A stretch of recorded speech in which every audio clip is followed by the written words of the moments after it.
Welcome, explorer of worlds. Today we uncover the mysteries of the Balrogs. In order to understand these beings, we'll have to travel deep into the annals of the history of Middle-earth. So hold on tight, there is a good bit to cover here.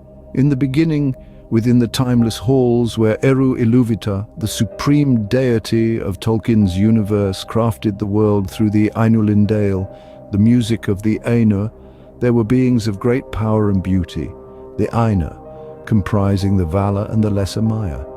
Among these, Maiar were spirits destined to become one of the most fearsome and enigmatic entities in Middle-earth, the Balrogs. Originally, these Maiar were akin to demigods, each a unique being of power and knowledge. Their descent into darkness began with the discord sown by Melkor, the greatest of the Ainur, who sought dominion over all creation. His rebellion and the resulting schism attracted many Maiar, who were drawn to his might and the promise of greater power and freedom. This was the beginning of their transformation from angelic spirits into agents of terror. The fall of the Balrogs is tied to the greater story of Melkor's rebellion. Melkor, seeking to impose his will upon the world, corrupted these Maiar, turning them into Balrogs, fiery demons of destruction. This transformation was both physical and spiritual. They became embodiments of fire and shadow. Losing much of their original nature as Maiar, they became the embodiment of Melkor's destructive will, an extension of his malice and hatred. Among these dark beings, Gothmog, the Lord of Balrogs, rose to prominence. As the High Captain of Angband's, Melkor's fortress, he was the mightiest of his kind. Gothmog's name became synonymous with death and destruction in the first age of Middle-earth. He led the forces of Angband in the wars of Beleriand, clashing with the armies of elves and men. His most notable deed was the slaying of Fingon, the High King of the Noldor, during the Nir-Naieth Arno-Idiad, the Battle of Unnumbered Tears. This act signified the immense power and terror that the Balrogs represented. Gothmog met his end during the fall of Gondolin, one of the last great elven strongholds. He was slain in a climactic duel with Ecthelion, a lord of Gondolin, marking the end of his reign of terror, but also highlighting the tragic destiny of the Balrogs, beings of immense power yet bound to fall as a result of their corruption and allegiance to Melkor. The Balrogs played significant roles in other major battles of the First Age. In the Battle of the Powers, the Valar waged war against Melkor, and the Balrogs, as part of his forces, demonstrated their early allegiance to evil.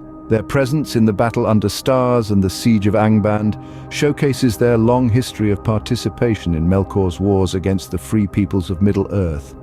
Despite their fearsome and nearly invincible appearance, Balrogs were not without their limitations.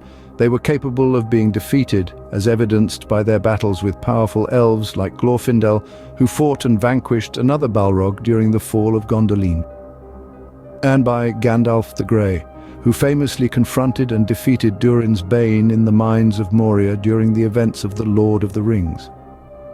The fate of the Balrogs following the First Age is a tale of retreat and hiding. After the catastrophic War of Wrath, which marked the end of the First Age and the defeat of Melkor, the surviving Balrogs fled and went into hiding. This retreat explains their absence in the subsequent ages of Middle-earth. It wasn't until the Third Age that one of these ancient beings, Durin's Bane, was reawakened in the mines of Moria, leading to its encounter with the Fellowship of the Ring. The number of Balrogs has been a topic of debate among Tolkien scholars. Tolkien's own writings offer varying numbers, reflecting the evolution of his ideas. Early writings suggest the possibility of a large host of Balrogs, while later texts imply a smaller, more elite group. This ambiguity adds to the mystique of these creatures and reflects the evolving nature of Tolkien's world-building.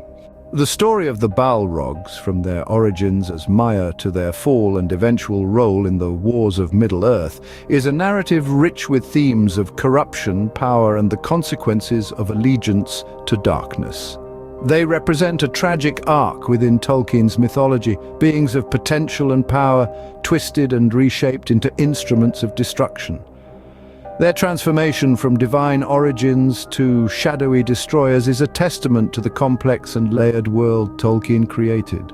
A world where every character, no matter how dark, has a history, a purpose, and a role to play in the broader narrative. The Balrogs continue to capture the imagination of readers and viewers, a symbol of the depth and complexity of Tolkien's creation. They are a testament to the intricate and richly woven tapestry of Middle-earth, a land of myth, legend, and endless stories. For more stories like this, explore our library. Subscribe to our channel to join our fellowship,